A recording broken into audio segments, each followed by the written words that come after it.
Hello everyone and welcome back to Neptune's Child Tarot. Thank you guys all so much for being here. Your continued love and support here on the channel. So today's pick a card reading, we are doing which aspect of your spiritual growth needs the most focus. Which aspect of your spiritual growth needs the most focus? So we do have 3 choices for you guys here today. If you do by chance feel drawn to more than one of the little piles that we have here, that is perfectly okay for today's reading. Go with whatever your intuition is calling to you the most. I'm also available for private readings. You can find my email down below in the description box. Just send me an email and I will provide you with more information on booking readings as well as other services with me. For those of you that are new to the channel, welcome. You may also want to check out my main tarot channel, Moon Moth Goddess, where I do also have a bunch of other readings posted over there for you guys as well. So which aspect of your spiritual growth needs the most focus? For pile 1, you are going to be this Phosphosiderite crystal.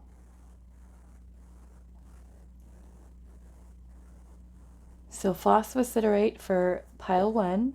Pile 2, you are this Amazonite.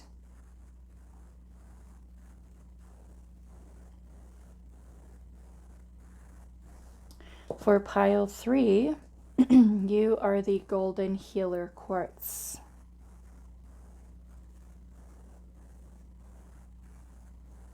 That is going to be for group 3. Okay, so those are your choices. Timestamps will be down below for you guys. Pause the video if you need a little bit more time to sit with and meditate on the choices, and I will see you guys at your reading. Hi pile 1. So those of you that resonated with the Phosphosiderite crystal, this is going to be your reading today. So we're finding out which aspect of your spiritual growth needs the most focus. So we have 2 oracle cards out here. I am going to be adding on 2 more, and then we're going to pull some tarot and take a look at everything together. So let's take a look at the first 2 that you have out. So we have Urania, and I am going to have to cover her up just a little bit. Okay, so Urania. And then we also have Surrender, and it says trust your higher self. Okay. And I also wanted to say a huge thank you to Kirsten for donating this deck here. It is the Oracle of Awakening. So thank you, Kristen, for donating that to the channel. So we have Urania and Surrender. It says trust your higher self. So let's pull 2 more here. Which aspect of your spiritual growth needs the most focus, pile 1? Which aspect of your spiritual growth needs the most focus? Okay, so we have the Heart. And let's pull one of these. Which aspect of your spiritual growth needs the most focus? Okay, so we also have Against Nature. And this is card 56, and this one is 31. Okay, the Heart, Surrender.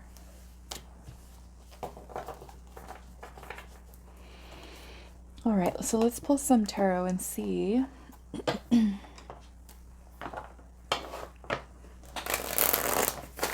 what else we got here. Which aspect of your spiritual growth needs the most focus?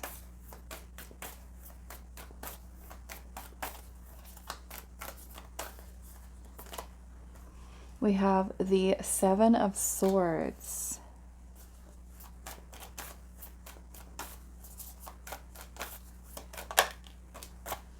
We have the 3 of Pentacles.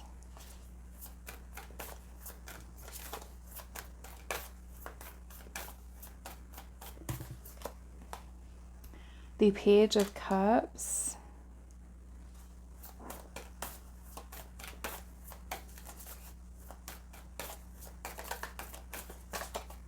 The Knight of Cups. Yeah, look at that. The Page of Cups, the Knight of Cups, and then you have the heart here.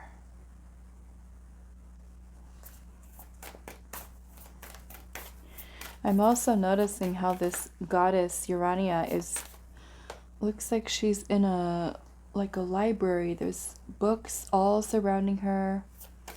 There's an owl in the room. Which aspect of your spiritual growth needs the most focus? The Wheel of Fortune.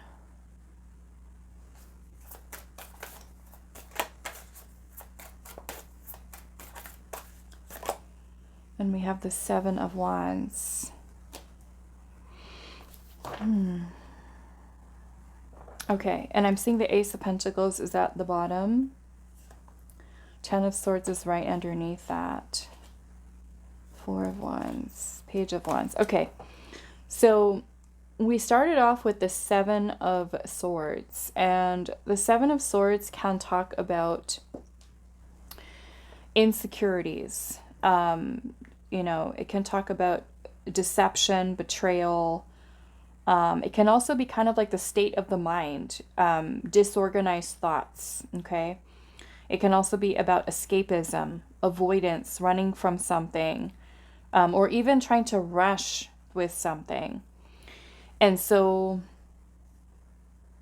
sometimes our own insecurities and fears, right? Not trusting, because this can certainly be about trusting the self. And you do have trust your higher self here. Being that you have both the Page of Cups and the Knight of Cups here, when we're talking about spiritual growth, certainly our spiritual gifts come into this. And so the page energy is when we are a student, we're a novice, we are inexperienced, we're still learning how to understand our gifts, our intuition, which the cup suit does have to do with feelings, emotions, our intuition, and creativity. And so it also has to do with the heart. And so the page energy is, the Page of Cups specifically, is about fantasy, imagination, creativity, and it is about the youthful aspect of the inner child. And when we grow up into an adult, we can become disconnected from the inner child, where we have been conditioned by self-limiting beliefs, self-sabotaging thoughts, insecurities that we might develop through the experiences that we've gone through in life. And sometimes those insecurities can overshadow the inner child's ability to really come through us and believe in ourselves, okay, in our intuition, into our abilities, because the Page of Cups also is about creativity and about art and music and painting and writing and drawing and all of these ways of creative expression. And the Knight of Cups is about being vulnerable. And, you know, because when we're going through our spiritual growth and journey, we learn through a process of trial and error. And sometimes we make mistakes, and sometimes we choose things along our path that don't really yield the best results or the best outcome for us. And so it's a process of learning and growing. And sometimes that can be quite challenging for us, but there's a need for us to really learn to trust our heart and where our intuition is leading us. And so the Wheel of Fortune is here. The Wheel of Fortune is about cycles and patterns, and sometimes this can even talk about karmic cycles and patterns that we might be in. So we can sometimes be afraid. We might, you know, even with escapism could be a thing for some of you, okay? Page of Cups is very fantasy-like, very daydreamy, okay? And Page of Cups is Piscean energy, okay, which is ruled by Neptune. And sometimes we might get stuck in our head, right? Daydreaming, fantasizing about something that we'd like to do, that we'd wish to do. But there's also a need for us to put forth the action, right? The inspired action of turning that dream into reality. And so the Wheel of Fortune is about going with the flow. It's about being flexible. It's about moving and changing. And so this can be an understanding that spiritual growth is something that does require change. It can also be or make us uncomfortable. And sometimes the most profound growth that we have is through that discomfort, okay? Through pain, through experiences that we have in life that really challenge us, okay? And the Three of Pentacles energy does have to do with connecting with others. It can talk about building a sense of community, or even laying the groundwork for a solid foundation for ourselves in what we're building and what we're growing and what we're trying to nurture at that point. The Seven of Wands is here, which is also about boundaries. And it can also talk about facing challenge and adversity, right? Versus, say, running from it, right? Let's just say that with your Page of Cups energy that you have this big dream. And I'm going to say, because the Three of Pentacles is here, let's say that dream is entrepreneurship, right? You want to be a spiritual entrepreneur. You want a business. We might have a lot of amazing ideas, right? With this spiritual business or something like that, or whatever it is that you're working on. Feel free to insert your own idea here. Whatever it is that you're working towards, manifesting into your life. But this is, again, learning how to trust in yourself, surrendering, right? Look at the way in which, in this card here, the bird is holding onto the swing, and the bird is kind of flying through the air while the woman is just kind of simply sitting in the swing and allowing the bird to take her to her next destination, okay? So being in a state of surrender, the state of flow with the Wheel of Fortune. There can also be a need for you to really kind of organize the thoughts, the mind, the fears, the insecurity, or even certain aspects of the self that we're really avoiding or running away from, because the Seven of Swords can talk about escapism, okay? So this can also be about being more strategic, about getting plans in order, ideas in order, thoughts in order, to help us to feel more grounded. And if we are facing, right, some type of insecurities, this is our ability to kind of push past that, okay? If we have a dream, a vision, if our heart is saying, I desire this, or I want like to have this. The Ace of Pentacles is about a new beginning, okay? And the Ten of Swords is right underneath that. So Ten of Swords can certainly be when we're in our head a lot, right? Thinking about something and overthinking, right? Even if there's something that we feel passionate about doing, or something that we wish to create here, something that we love. And if we overthink it, right, we lose that trust and faith in our ability to be able to create. And so being that the page is such a sweet energy, like I said, it's very much about fantasy and daydreaming and, you know, all of these creative ideas. There's a need for us to really work on those insecurities, on the fears, and to be able to acknowledge, to recognize them, and to not let those things, ideas, limitations, restrictions, self-sabotaging thoughts or behaviors to get in the way. It could even be that that fear becomes so great that it, instead of facing, right? Because part of spiritual growth too, when we're faced with a challenge, when we're faced with an obstacle, when we're faced with something that is making us feel uncomfortable, our natural inclination, right, would be run away. I don't like this. This doesn't feel good. And growth is not, the process of growth is not a pretty one, right? It's never just smooth, okay? Never just smooth. We grow during challenge. When we're really challenged is when we are forced to, in a sense, step outside of our comfort zone, or to be faced with some type of aspect of ourselves that we've not been wanting to look at. And it is not until we really challenge ourselves to make some type of change or difference where we really can see the growth that can come from facing whatever that is, whether it's an insecurity and we're, instead of running from it, right? Or like if we say, okay, this makes me feel uncomfortable, I don't like it, let me pull away. Maybe I shouldn't do it, you know? Because when we're really growing, right, it's kind of helping us to acknowledge what those limitations are. And at that point, we have a choice, right? We can either say, okay, I see this limitation, I see this fear, I see this insecurity, and we either let that insecurity become so great that we decide to back off completely, right, of an idea that we have or a plan or a path, and choose to not do that inner work and to overcome. Or we say, okay, I've been running from this long enough. It's time to face it. It's time to push past that discomfort in order to have that growth. Okay?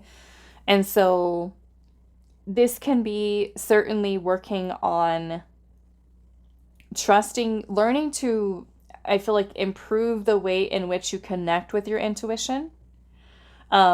Because we only get better through practice, okay? And the page energy, like I said, is a student. This is when we're still learning. We're still learning how to intuit. And the Knight of Cups is just kind of like that next level, right, from the page energy, where we can be a little bit more attuned to the intuition. Now, I do want to see this Urania card here because I'm not familiar with this goddess. This is from the Mystic Sisters Oracle deck. And I want to see what this goddess is about. Maybe that'll kind of help to tie things together a little bit more. So we've got Urania. Okay. So it says philosophy, knowledge, intelligence. Urania is the ancient Greek muse of astronomy. Her energy is directed towards endless expansion of the mind. She represents the enthusiastic and dedicated student with the unquenchable thirst for knowledge. When we take the opportunity to expand our knowledge of any particular subject, an interconnectedness of all truths can be recognized. When drawn, Urania encourages you to travel in your mind, imagine other possibilities, and playfully philosophize the alternative reality maps. She encourages furthering education or using the knowledge you've already obtained to its fullest potential. Okay? So if we've got, again, this Seven of Swords energy here, which is the avoidance, escapism, running away, letting the fears and insecurities get in the way, this kind of gives us an opportunity to also to understand where those insecurities are coming from, and also how we can heal those to be able to have a new start, a new beginning, in terms of even choosing a new path, a new direction, right? This is talking about alternative reality maps, meaning that we are potentially trying new things, exploring new things, so that we can have that growth, right? Because if we're doing the same thing, okay, every single day, and we never change, what real growth do we have here? Right? Are we challenging ourselves? Like I said, it's kind of like that the most profound growth comes from being challenged, or, right, going through sometimes even life experiences that we go through that we have no control over, right? Sometimes life happens, and there's certain things that happen within family or within society that affect us in certain ways. And, you know, it can sometimes directly affect us, right, in our life, in our path, and our choices, but also indirectly. And so I even feel like when we go through certain traumas, right, things that are very painful and sometimes very traumatic and very challenging, that at that point as well, we can either run, right, from the experience and try to just hide and escape those painful feelings and thoughts and things of that nature, or we can decide, you know what, I'm not going to let this experience be something that completely knocks me down. okay? Where we allow our own fears to deceive us in a way into not growing, not evolving. So certainly one thing here with learning to the knowledge and the skill here, this might even be regular practice, right? Which is also how we can grow in terms of also you're learning how to use your intuition a little bit more. Because the Seven of Swords also has to do with deception. Hold on one second. Okay, I had to clear my throat for a second. What I was also taking a second to do that, and I was also seeing here, because this is about you learning how to trust, right? We're also gaining wisdom and knowledge of what we're picking up on intuitively. The Seven of Swords has to do with deception and betrayal. That might even be energies that are surrounding us, energies that are external to us. And when we have against nature here, it almost kind of makes me feel that is there resistance within our energy to the flow. But not only that, I feel like this is also asking you to ask yourself that how something feels, right? How does this situation feel? Because with against nature, it almost kind of gives me that impression that if we're in a situation, being faced with a decision, how we're moving along our path, how does it feel? Does it feel like it's in alignment with me? Or does it feel like I'm forcing this friendship, relationship, job, situation, whatever it is that we're doing, right?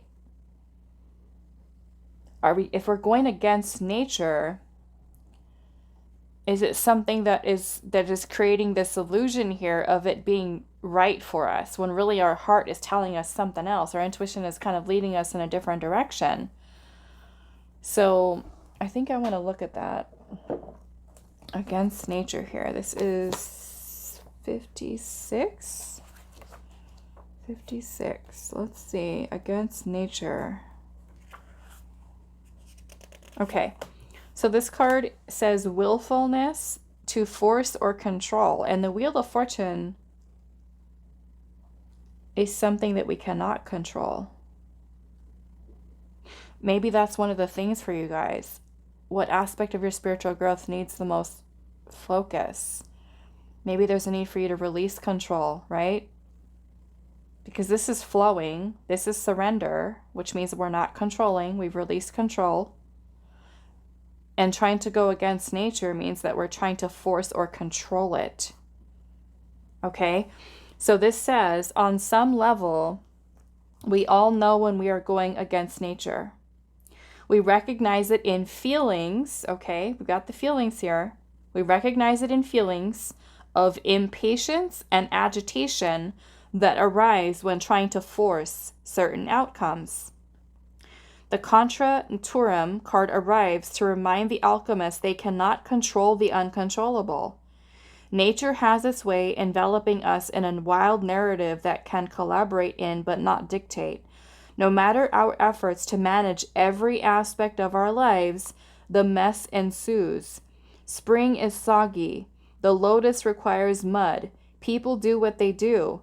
This card heeds a warning not to fight the flow of Mother Nature or of destiny, which is also the Wheel of Fortune. Once we loosen the grip of what we think life should look like, a whole new realm of possibilities awakens, and that's your Ace of Pentacles, the new beginning. Now is the time to be radically open to what nature has in store for you. So this is about trust. This would be not trusting, right? Because the Seven of Swords is the betrayal, the deception. It also, because it seems like this is about control here instead of flowing.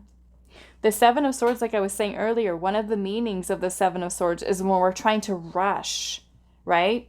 So if we're trying to control something and say, okay, no, I have to keep doing X, Y, Z to hurry up and make this happen or do this, it's kind of like when the Seven of Swords is reflecting, or I'm sorry, when it's talking about our the state of our mind, because the swords have to do with our thoughts, our ideas, our words, our communication, our actions that we take. So if you think about the Seven of Swords, and I know you guys can't see it on this card, but I'm sure you're familiar from watching tarot, you know what the Seven of Swords looks like. There's a character there that has 2 swords on the side, and then he's got 5 swords in his arms, and they're all kind of like he's carrying the swords in a very awkward way. Okay? So if we think about those swords as thoughts, right? Think about the state of the mind, the disorganization of those thoughts that are running away, right? We're running away with the swords. We're running away with the thoughts. And the Seven of Swords card, you can see he looks like he's trying to get away in a hurry, right? So imagine, it's like our state of our mind is thinking and thinking of all these ideas. They're all scattered all over the place, and we're trying to rush with the idea, right? We're trying to take control. We're trying to say, okay, universe, this isn't happening fast enough. You're not doing this fast enough for me, so I'm going to hurry up. I have this idea. My mind is all scattered, right? All those scattered thoughts, the swords.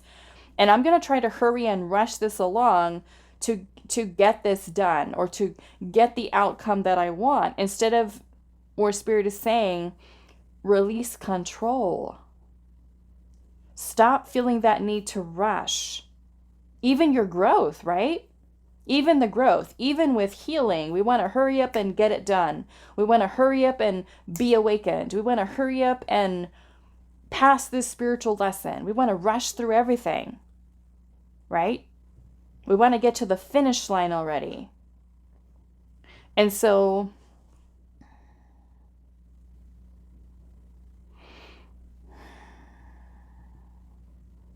I feel like with your Three of Pentacles, like I said, this can talk about connecting with other people, collaborating with other people. It may be also meaning too, like we don't need to do it alone. We can connect with others that are going to help to contribute, right, to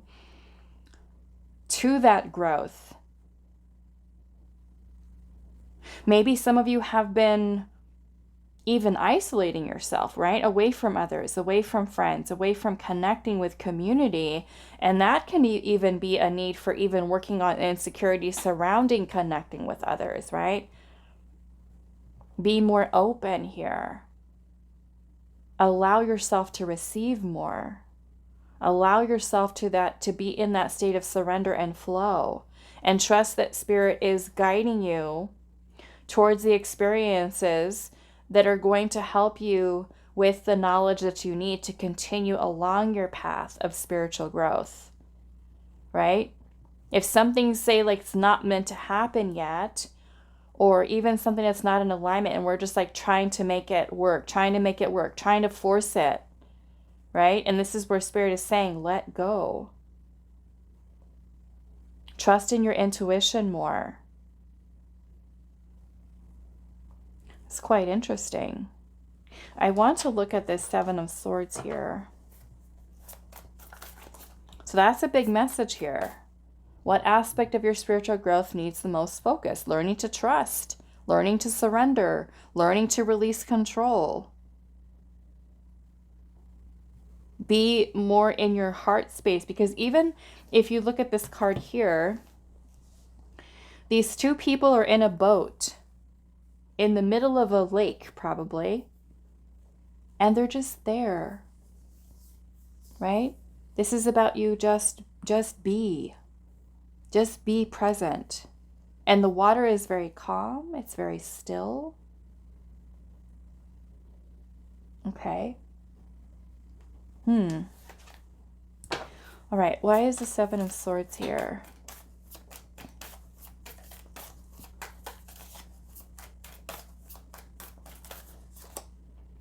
The Four of Wands.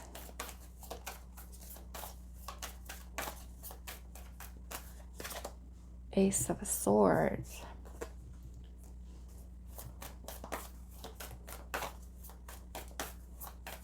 And the Knight of Pentacles. Yeah, the Knight of Pentacles is like slowing down.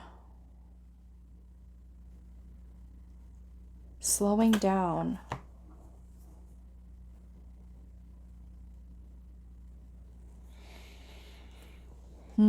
It's certainly a more grounded energy. This is more rushing, and this is slow and steady. Because it is within this slow and steady energy where we're able to receive the knowledge, right? The wisdom. Because that's the Ace of Swords is having a breakthrough. It's about clarity. Right? We might start being overthinking things if we're thinking like, okay, this isn't working, it's not happening fast enough. I'm not seeing the outcome that I want. Maybe I need to do something. Let's do something. Let me try to do this. Let me try to do that. And it's like where Spirit is saying, slow down.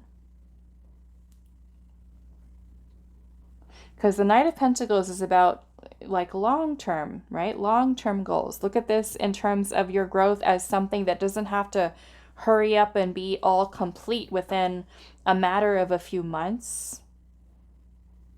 You know, your spiritual growth is something that you will continue to have throughout your entire life. And so there's a need for trusting that process of the ways in which you receive your lessons, right? Through with others, other people that come into your life, and not feeling that need to hurry up and rush, but more or less a state of surrender. Okay. Okay, I want to clarify this surrender card here just a little bit.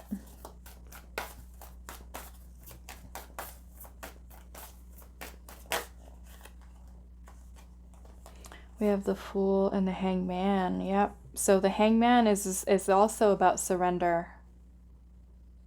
Like let go. And then we have the Fool energy here too, which is about opening yourself up to new experiences, new journey, stepping outside of your comfort zone, not letting fear hold you back.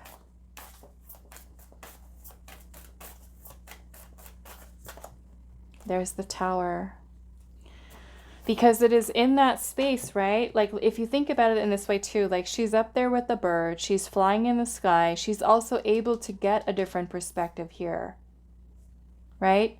The bird, think of that as your spirit guide, your ancestor, your passed on loved one that has a whole different perspective of what your journey is and what it looks like and what you're learning, right? Throughout your spiritual growth, or what the lesson is, whatever that experience is.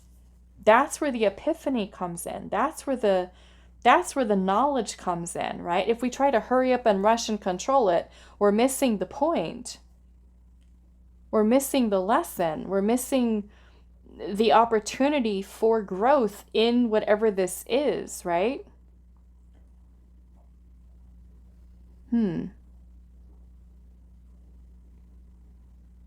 So there's a need for being more grounded and present and not trying to rush, or even if it's the insecurities, right, that get in the way. And the mind is in a state of negativity and negative thinking and negative belief systems and things of that nature. It's more or less that pause where Spirit is saying, get connected to the heart space. Get out of your head, right? Let's get out of the head and into the heart. Because even that, the act of doing that is you drawing your energy downwards into a more grounded energy, into the heart space where we can feel and intuit the message, the knowledge, the lesson. So we can then grow, right? Because even if we go through something, right?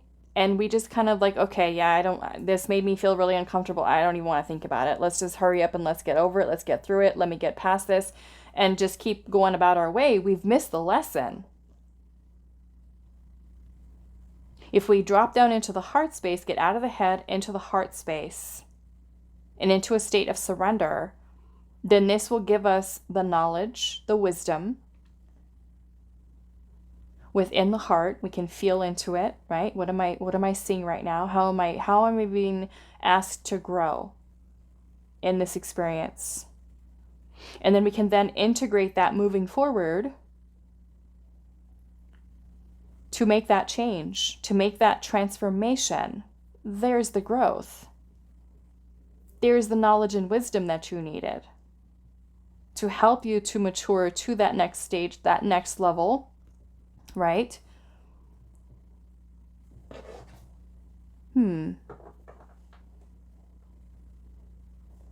Okay, let's get a last message here. I want to see if there's anything else that Spirit has for you here. Let's see. Any closing messages, Spirit, for pile 1? Acceptance. Acceptance. Okay. Now I like this because acceptance is of what is, but also acceptance of what we cannot control and cannot change. Okay. Also acceptance about where we are and who we are.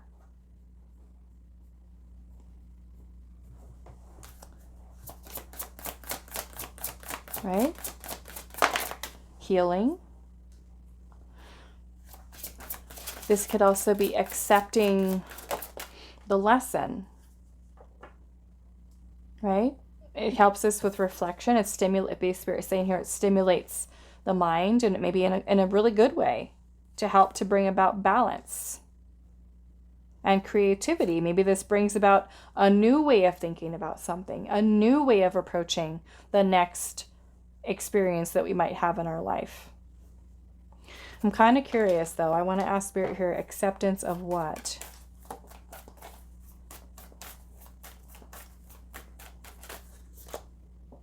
The 7 of Cups.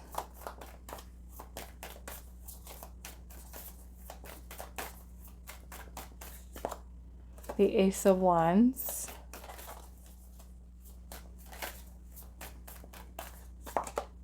And the 6 of Swords. The 6 of Swords is the rites of passage. It's about being in between, the liminal space, the transition period. It's kind of like what we go through after, right? We go through an experience that helps us with our growth.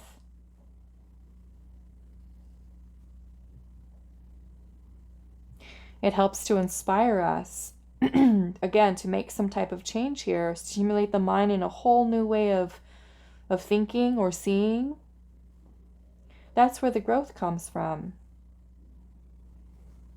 right? By actually taking time to reflect and to surrendering to whatever it might be, right? That could be going on in our life, especially if it's something that's outside of our control, or, you know, where the universe is basically telling us, you know, let go and let this flow the way in which it's meant to. And it can be hard sometimes, because if we're going through something really, you know, again, uncomfortable, we don't want to feel like that.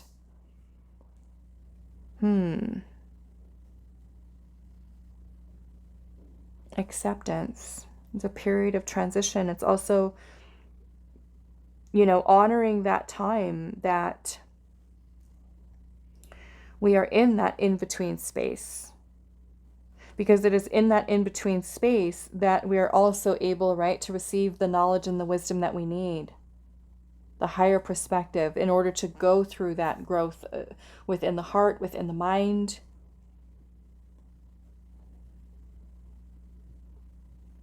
Okay. Acceptance of the signs that we're seeing, right? Also from the universe. Okay.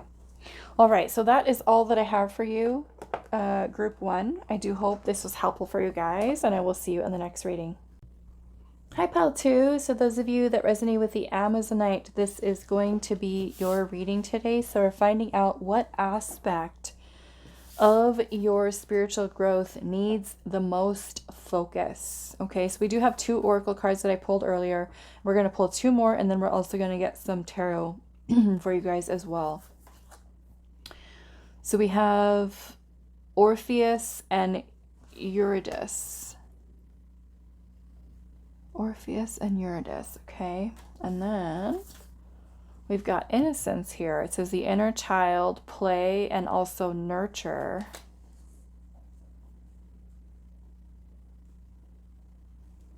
Okay, let's pull your oracle now. Which aspect of your spiritual growth needs the most focus? We're already getting that energy here of connecting with your inner child.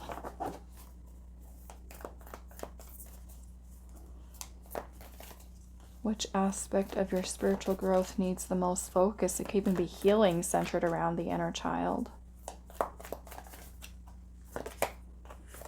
We have lead, card number 20. Okay. Which aspect? The stone. Okay, let's pull your tarot.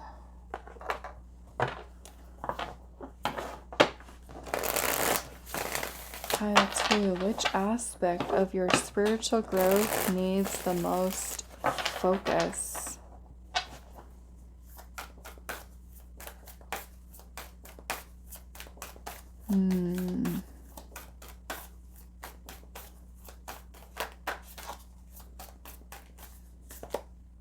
We have the Chariot.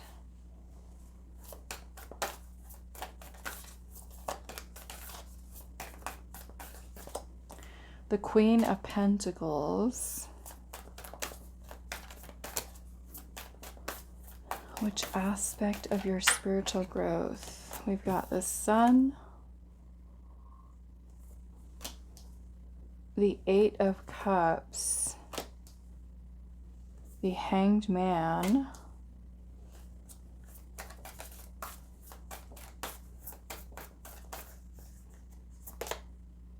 The Fool. This one's sticking out here. We got the 10 of Swords.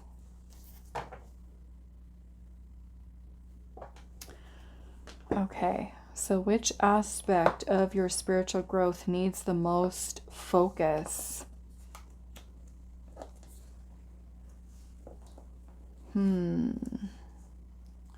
Your major arcana that you have here are the Fool, the Hanged Man, the Sun, and the Chariot.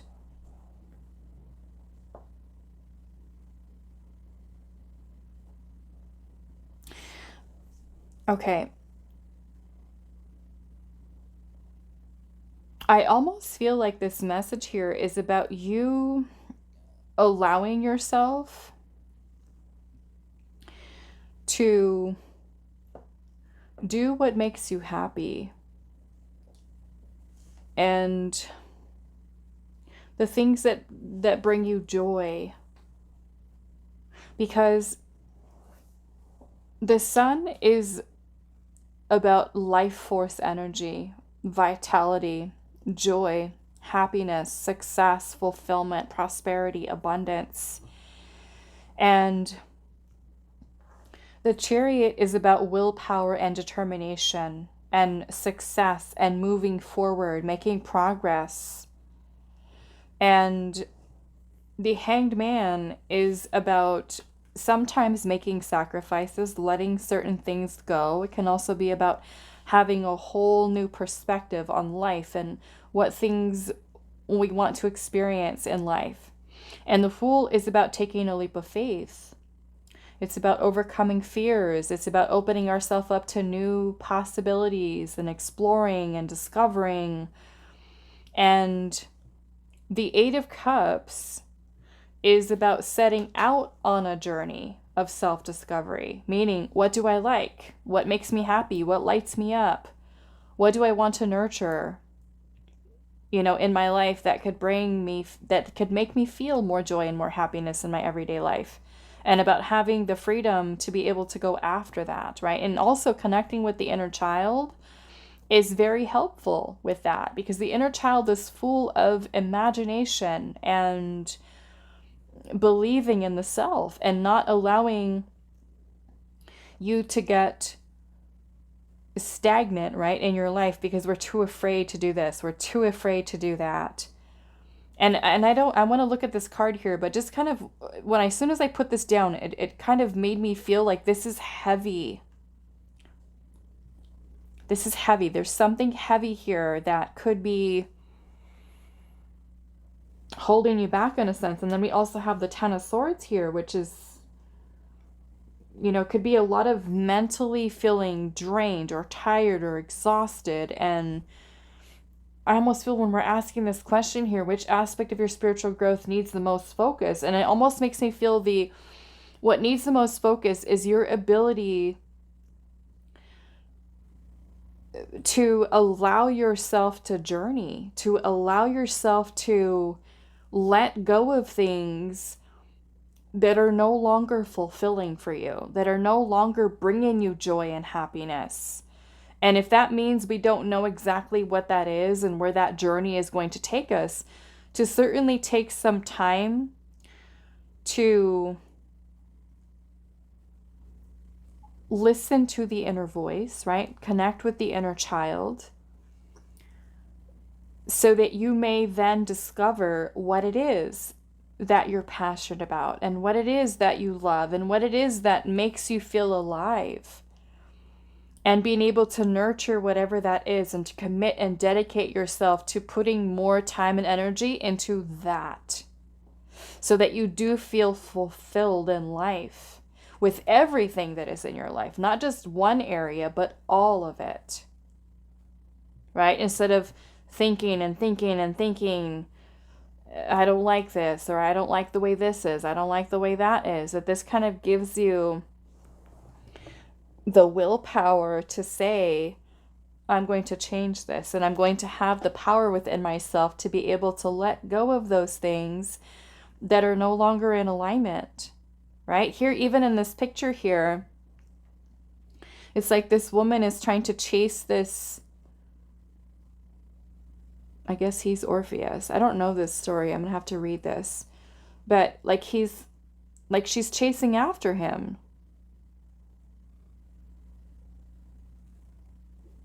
Interesting. Let's look at that actually and see what's going on there.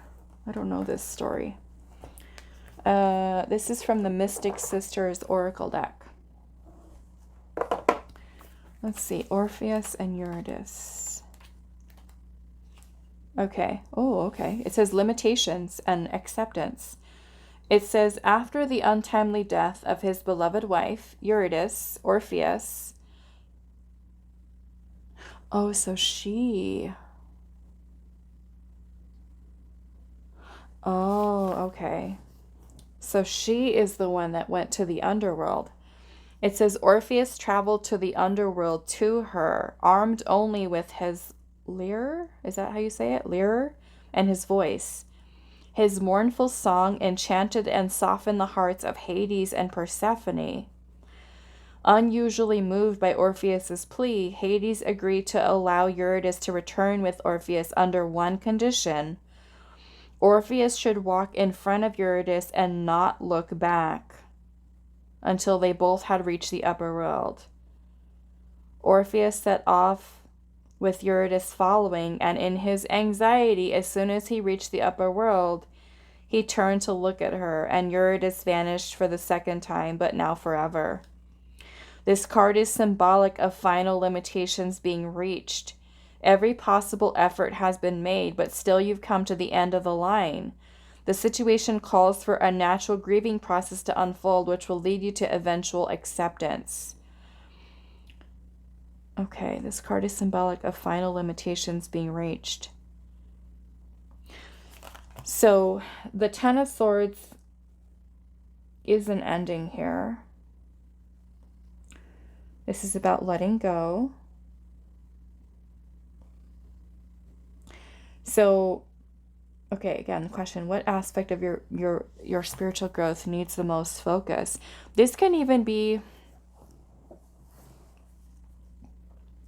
I mean, this could, for you yourself, when we're talking about you personally, letting go of your limitations, right? Those the ways in which you're limiting the self, because the Fool is a limitless energy. No limitations, no restrictions. And so in one way we can look at those, how are you limiting yourself, right? How are you limiting yourself from pursuing things that do make you happy, or from having the willpower to move towards the things that make you happy, to a life of fulfillment? Because again, the inner child, wild imagination, believes is magical and believes that they can do anything. They can achieve anything. It is us, right, as adults, with the conditioning, the self-limiting beliefs that block our self. Okay? But also connecting into the inner child and doing things that feed the inner child in a sense, make us feel like we're living a life that is more soulful, more soul fulfilling, right? Versus ego's desires that are constant and ongoing. I need this, I want this, I need this. This is going to make me happy. That's going to make me happy. This thing is going to make me happy. And it's just this ongoing vicious cycle, right?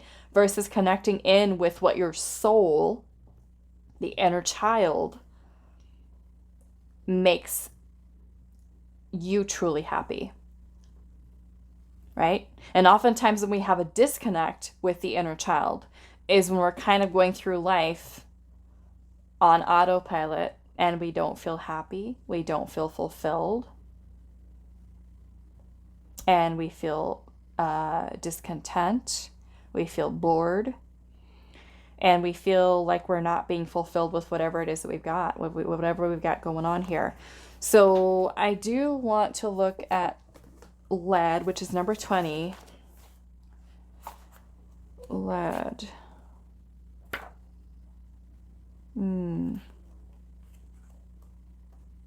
Number 20 with lead. Okay. Density. Wait. Saturn. Heavy. Okay. Lead is the first metal. Its properties are heavy, dense, and unwaveringly steady. It is often perceived as the metal that initiated the entire alchemical drive to turn what is base lead into what is noble gold. It correlates to the planet Saturn, which is interesting here because we're talking about limitations and restrictions. And Saturn energy is very restrictive, okay? It's very restrictive. It's about rules and structure, and the Saturn energy is connected to the Devil card in the tarot, okay? The Devil Capricorn is ruled by Saturn. So these limitations and these restrictions can weigh very heavily on us, right? Lead is dense and heavy, and that's exactly what I was feeling too. And I put it down. I was like, ooh, this is heavy. This is heavy here. Something's heavy in this energy. But these limitations are ones that block us, right? Because Saturn energy is very stubborn. It doesn't like change. And we all too, right? We're resistant to change, changing the beliefs that we have, the way in which we do things, the patterns of behavior that have been kind of like ingrained within us, right? We just keep doing what we're doing and we're just like, okay, why isn't anything changing? Why isn't this getting any better? And so it can be hard for us to change, right? Those old limiting belief systems, to just get rid of them and to replace them with ones that are going to help us to achieve what we really want to in life. So it says it correlates to the planet Saturn and its love and rules and structure. Okay, there you go. The Saturn energy, rules and structure on one hand. This card implies a fixed position or burden that may be weighing down the work on the other hand. Lead can arrive just in time to ground a situation, to bring an alchemist back to the humble beginnings. Either way, the presence of lead is sobering. We cannot ignore it. The impatient alchemist may be discouraged to see it in the laboratory as it reminds of us how far we have to go. Approach this card with reverence for the ongoing process. And then you have this energy of the stone here. And this card actually talks about how we can be kind of like weathered and shaped over time and experiences and things of that, how we are, you know. And to me too, when I'm looking at this, like I said, it looks like he's leaving her, right? And you have the Eight of Cups here, which is about letting go, moving on of something that's holding you back. Maybe for some of you, it is a person, it is a situation, it is a job, it is fill in the blank, right? That's holding you back. Sometimes we do need to, with the Hangman energy, take a step back, right? From a person, from a situation, from a way of thinking, so we can gain some perspective and say, okay, how is this serving me? Do I have an old structure or belief system that is limiting me, that is weighing on me, that is holding me back, right? And of course, general reading, this is going to be different for all of you, but is it something that's blocking me from my happiness? Sometimes it's us, right? That kind of where we don't have the confidence to do something, or we don't believe in ourselves in the way that the inner child does. Okay, I'm noticing that she's holding, I just saw it right now, she's holding a lotus. Okay, so many of you, this could be surrounding healing the inner child, nurturing the inner child, taking yourself also back to that state of what it was talking about in terms of the beginner's mind, the beginning, meaning that we're approaching something with a fresh set of eyes, right? Beginner's mind. And so allowing yourself to explore new things versus just kind of the same old, stagnancy in our life, something holding us back, whatever it might be willing to let go of things that aren't making you feel fulfilled any longer. So that could be where the most profound growth for you comes, is even letting go of certain things that hold us back as dead weight from our childhood. Okay. Maybe it's an experience that we had during childhood that really just weighs on us so heavily because it was traumatic or it was super painful in a way. And through that healing and releasing, without looking back to say, okay, I'm no longer going to let XYZ be something that holds me back any longer. I'm not going to let it be that dead weight. I'm going to bring it to an end here, an end to the pain, an end to the suffering, and heal. Right? Healing. And of course, easier said than done. It takes time, the letting go process. But there also has to be a point at some point during our life where we say, okay, am I going to continue to let this be my dead weight, whatever that might be? Or am I going to free myself from it, release myself from it? Knowing that it's in the past, I can't change it. We can come to a place of acceptance, right? Accepting that limitation.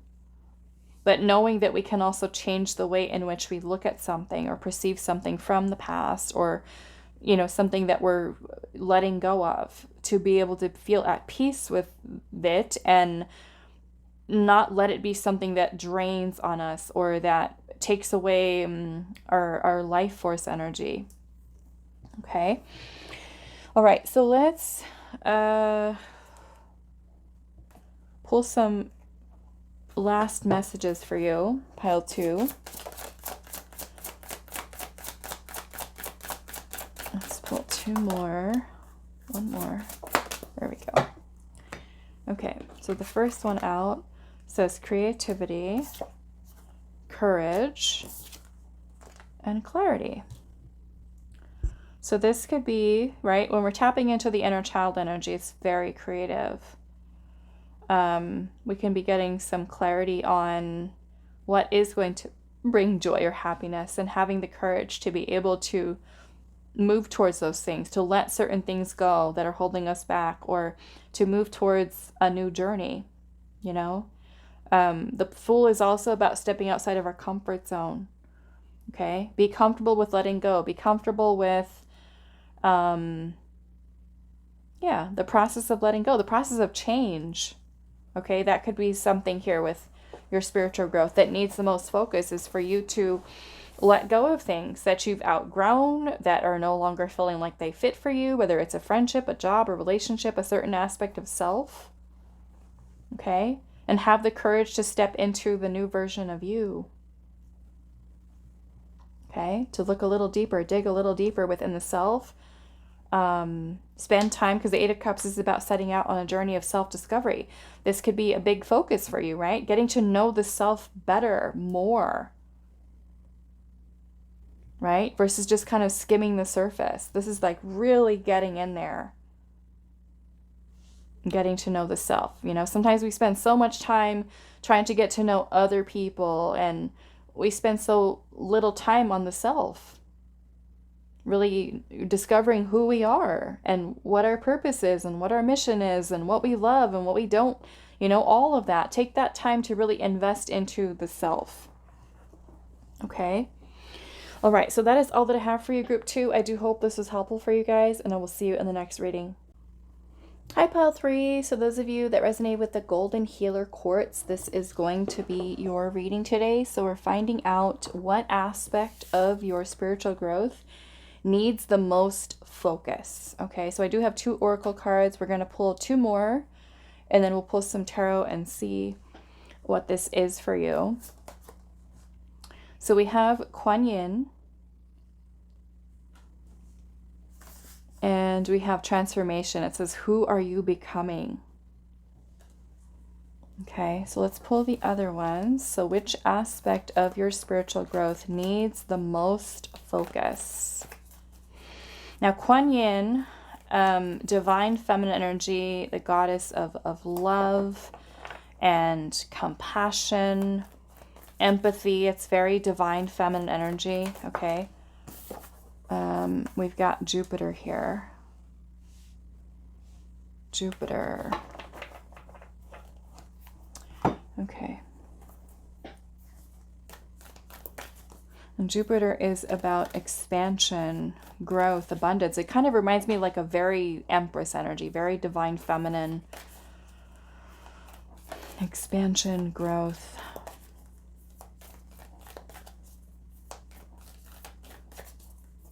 What aspect of your spiritual growth needs the most focus? We have agape. Okay, so agape is unconditional love. Unconditional love. Let's look at Jupiter really quick. I want to see. That's number 6. Number 6.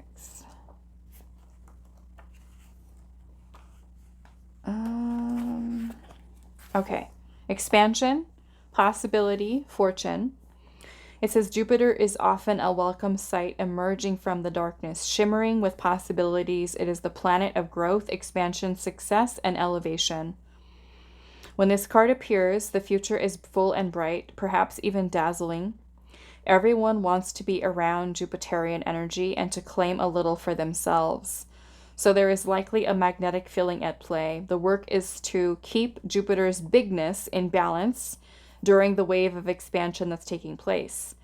Its shadow is most easily seen in celebrity culture, excess consumption, and messaging of never enough. You may begin comparing yourself with others or assessing your value. Don't double judge yourself for this. Jupiter happens. Instead, realign with the benevolent message in your heart. What truly needs expanding? It's likely not your followers or your bank account. Okay. And then, like I said, we've got Kuan Yin energy there, which is all about love and compassion. Let's look. This is from the Mystic Sisters Oracle. I'm going to see if there's anything else in here. Kuan Yin.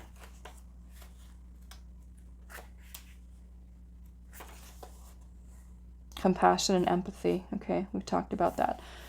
Okay, so it says Kuan Yin is the Asian deity of mercy and compassion. Her name literally means observing the cries of the world. She sits at the center of a mandala and can see every point of view at once. The action this card asks of you is to find a more transcendent perspective. Realize that when we make judgments or harsh criticisms towards ourselves, this is also talking about that, or others, we are likely not taking the full story into account. We've all suffered, and when we are doing well, it isn't always easy to remember what it felt like during our rocky phases. We must try to recall the details, including all the sorrows and pain and the courage involved in making a change. This allows us to increase our empathy and gain wisdom. Okay?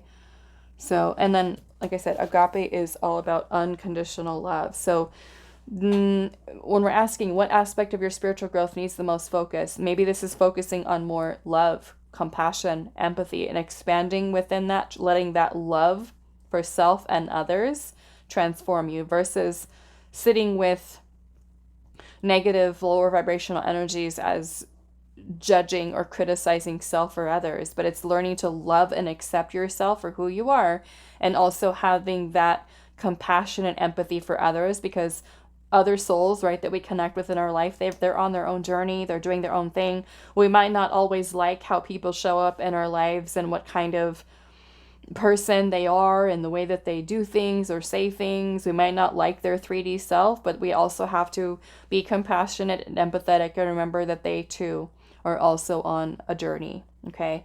And some of us, can certainly understand things and grow in certain ways a lot faster than others can, but we shouldn't necessarily judge where another person is at, even if we don't like I said, what they're doing or how they're doing it or how they're acting in their 3D body.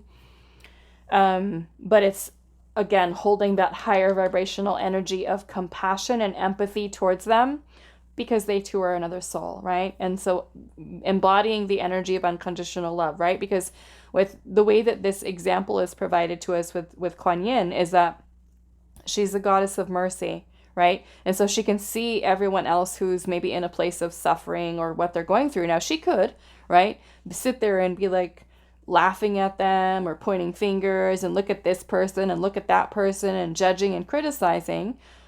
But where is that really going to get you, right? So this is about moving into that space of more or less love, higher vibrational energy, compassion, empathy, understanding, and expanding within that energy, which is going to be powerful for you. So who are we transforming into, right? Love and the benevolent energy that comes along with Jupiter, which is beautiful and expansive, and the connection, like I said, with others, that interconnectedness, right, with other beings, with other souls, which is a beautiful energy that Spirit is kind of wanting you to focus on here. Okay, so let's see what else.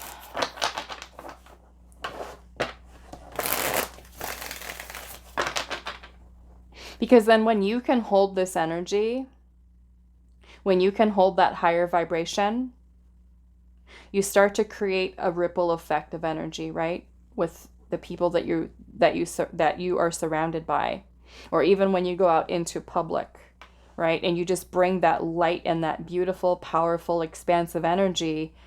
It's something that can help create transformation even in others, right? Which is quite powerful. So radiate love, compassion, empathy. Okay.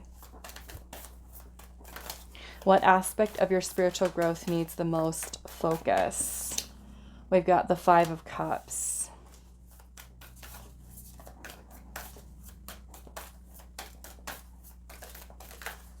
You know, and I feel like not only is this compassion for others, it's also for yourself, because the Five of Cups is here, which does have to do with grief and pain and sadness.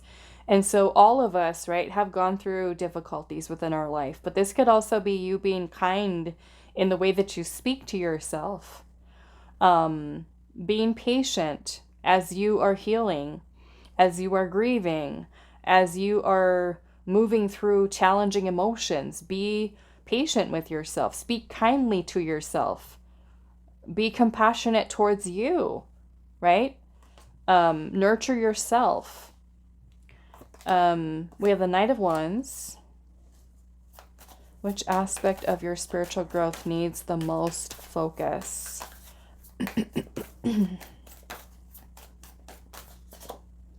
The King of Swords. The Five of Pentacles.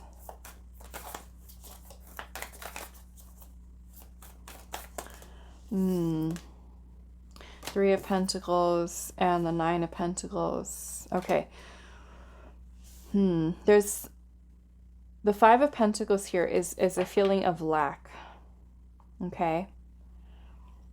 A feeling of lack or scarcity. And I'm seeing the Ace of Cups at the bottom. And the moon is right underneath that. So I feel that those of you that chose this pile, again, we're asking the question, which aspect of your spiritual growth needs the most focus? The energy of love. Okay? Love is definitely coming through here. Some of you, I feel like many of you, because this does have to do with love. I mean, it could be romantic love for some of you. It could be with family members. It could be with friends. Certainly romantic partners here. But the Five of Cups that we started off with can be when we've dealt with matters of the heart in terms that have created a lot of pain and sadness within us. Even losing someone, right? Physically losing someone. If somebody passes away and we're dealing with grief. This can certainly put us in a state where we feel a lot of that very heavy energy of that pain. And so, yes, it is important for you to take that time to nurture yourself when you are grieving, when you are in that healing process. But I'm also seeing the Five of Pentacles, and I don't think that it's all of you that chose this pile, but it could be a good amount of you. The Five of Pentacles does have to do with the feeling of scarcity, a feeling of lack, okay?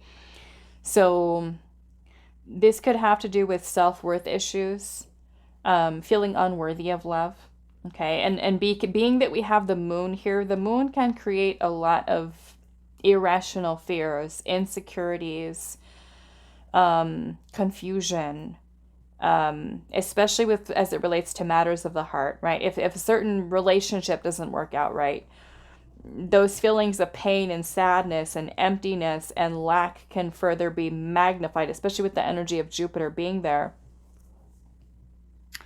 And the feeling of I'm not good enough, I'm not worthy of love, the feeling of isolation, loneliness, despair, being desperate for love, someone to love you, someone to care about you. And what else is under here? The Nine of Pentacles. So I feel like this is also about you needing to really look at the insecurities that you have within the self. Any self-worth issues, any feelings of lack as it relates to the feeling of love, okay? So this is a healing, right, within the feminine energy. And learning to love the self, learning to accept the self exactly as you are. And moving out of the energy of lack and scarcity, okay? Of love or even anything else in your life. Lack of abundance, prosperity, okay? Because Jupiter also has to do with success and, you know, helping in terms of abundance, okay? Which is, again, it makes me think of like the Empress, okay? So the Three of Pentacles energy here is, in this case, it would be about rebuilding the self, but a more solid version of you, one that feels far more secure and no longer in that energy of lack. And so healing, emotional release, purging, clearing feelings of disappointment, discouragement, hopelessness, lack, scarcity, unworthiness, abandonment wounds, rejection wounds, nobody loves me, nobody, I don't have anybody, I'm alone, I'm lonely, right? All of these insecurities and feelings and emotions and thoughts and beliefs of love never happening for you, or all of that comes along with it, or fears of abandonment, rejection.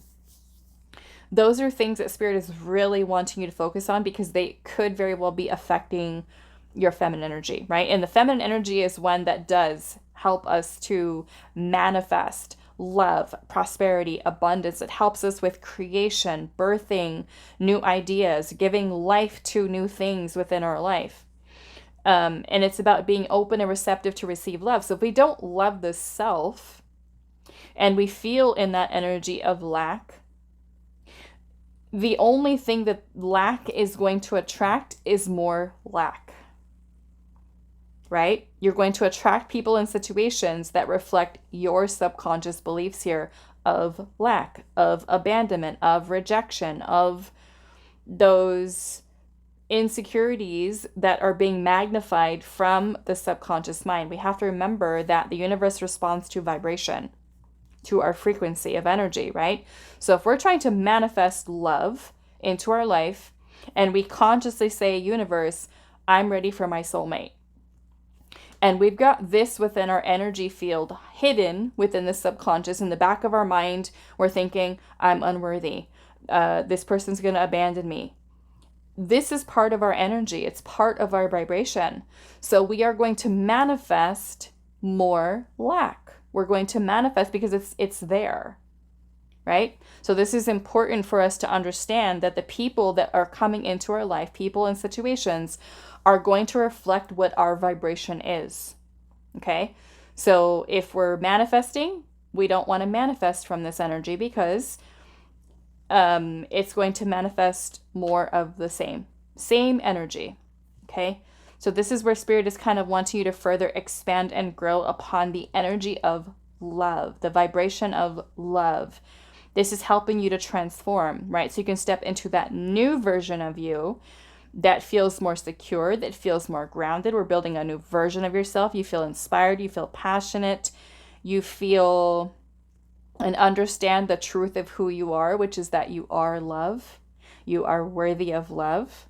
These other beliefs here are false. They're creating an illusion in our mind, in our perception of things. Okay? So, again, take a look at your life, right? And this includes everything, every experience that we have, the people that come in, the situations. Look within the subconscious at the beliefs that you have. And this might be an exercise that you do for yourself, where you kind of write down the negative beliefs that you have, the fears that you have, the insecurities that you have that are within the subconscious.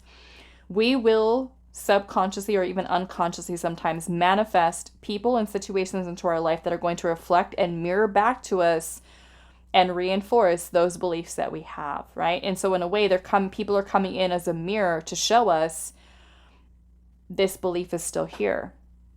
And sometimes we don't see it. We don't recognize it. All we understand is that, let's just say we go out and we're dating, right? And we have this Five of Pentacles energy of feeling of, this person's going to abandon me, back of our mind, right? This is too good to be true. I really like this person and I want this to work. I think this person's my soulmate.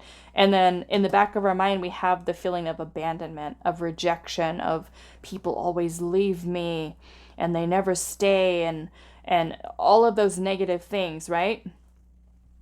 That person may very well end up doing that, okay? And I'm not just saying that in terms of my own research and, going through my own spiritual journey and seeing it. I've lived it. I've lived those experiences where in my own subconscious, I have had, I'm still healing my own abandonment wound, okay? with my father. And I remember when I was dating still, and it was a very painful process of reliving the same experiences over and over and over again. And every single one of those connections reinforced that belief system that I had, that people abandon me, people reject me. And it happened over and over and over and over again till I got to the point where I was so hurt and felt so insecure that I was never going to find somebody. And I had to really take a look at how that abandonment wound really affected my self-esteem, my self-worth. I also had another situation happen in my own life where I had a partner that cheated and betrayed really horribly. It wasn't a one-time thing. It was a lot of different partners that this person had. Okay, we're talking 20 plus partners that this person had that I had found out about. And after that experience with that relationship, I had a huge fear of being lied to, cheated on, betrayed, and abandoned, okay, with that. And after going through that experience, my self-esteem was already in a low place because of that abandonment and self-worth issues, dealing with that. But also coupled with the betrayal trauma, when I was dating, I attracted men who would end up rejecting me, who would ghost me, who would abandon me, and to find out they were also cheating. Okay. And that was that insecurity that I had at the back of my mind. They're going to do it. It's going to happen. It's going to happen. It's going to happen. They're going to do this. And it happened. Kind of like very similar to what people call is this, the self-fulfilling prophecy, right? Where, these things come into our life. But it's also when we're manifesting, like I said, it's not just consciously, we're also unconsciously manifesting without even realizing it, right? And the universe responds to that frequency, to that vibration, and is going to bring something into your life that is a vibrational match for you.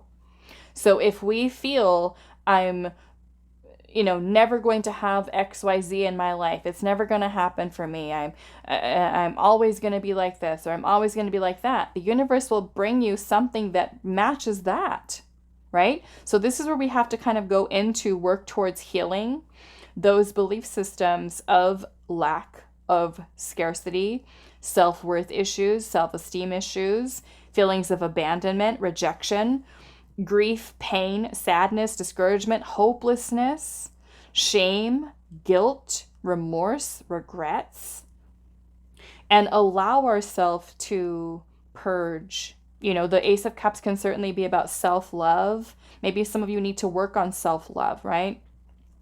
On honoring your feelings and your emotions, honoring your pain, giving yourself that time to grieve, giving yourself that time to feel your feelings, feel your emotions, feel your pain, so that you can allow yourself to heal it and feel it, heal it, and release it. Okay? When it comes to the things that are stored within the subconscious mind, where are they coming from? Where is the root of the issue? Is it something from childhood? Is it something from a past relationship? Okay, we want to look there. The King of Swords is about knowledge and wisdom and clarity and truth and higher consciousness and being able to see the truth of situations, right? And so when we look at these belief systems here about unworthiness to love, or, unworthiness to abundance or success, are these things true? Right? This is where the King of Swords is really asking you to what is true? Is it really true that pile 3 is unworthy of love? No, that's an insecurity. That's an irrational insecurity and fear. Right? Because of a past experience that we've gone through, where it may have put us at that point where we felt unworthy because of something someone said or something did, or a childhood experience that we had when we were struggling financially, or if we grew up in a poor, right? Where needs were not being met. We didn't have a house, we didn't have shelter, we didn't have a job, we didn't have money. And understanding that we can change. It doesn't have to be this way, right? Because even with the Five of Pentacles energy here, this is when we feel that lack of resources, material resources, money, right? Shelter, food, clothing, all of these things, love. The Five of Pentacles basically tells us that yes, we might be in this position right now, but we have to know that there are resources out there that can help us. And the same message with the Five of Cups is that even though we might be going through this temporary feeling of sadness and pain and grief, to not lose hope that we can change, we can grow, we can evolve, right? And so this is where this is important for you to identify where those insecurities are and to feel the sense of compassion, empathy for yourself if you have gone through a lot of those difficult and challenging things within your life. But also don't let this be the thing that blocks you from being able to have your desires, right? The desire to be loved, the desire to be, to experience abundance, to experience success, for opportunities. Okay? So this is, again, helping you to change, to heal, to transform, and transforming into this new version of self that is open to receive, because this is not open to receive. Okay? This is the belief that it's not going to happen. Okay? And the universe will continue to bring in, right, energy that matches this.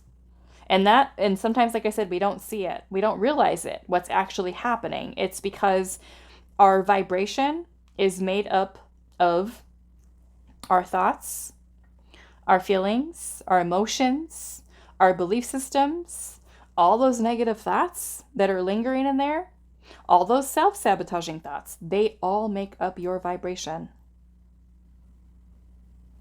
Okay? Fear can also certainly be something that helps to brings that energy down. Shame is also a low vibration, right? Fear, a natural feeling that we have, but I'm more or less talking about people that stay stuck in fear. It becomes their baseline energy.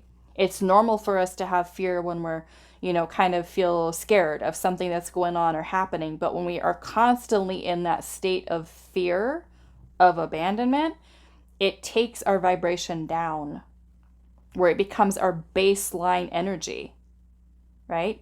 And we attract and manifest from this place. This is where Spirit is trying to help you to further expand upon the energy and the vibration of love, unconditional love for self, for other, okay? And to help to heal the suppressed feelings and emotions that we've got here, any negative thoughts, irrational fears and insecurities, to help you to feel more secure. The Nine of Pentacles is about independence, a sense of self, a sense of identity, right? Where we still have that idea of a sense of self, but we also have that interconnectedness with other. Okay? Helping us to feel more secure.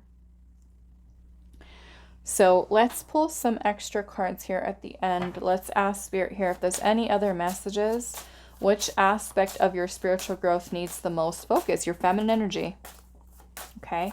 Any abandonment wounds?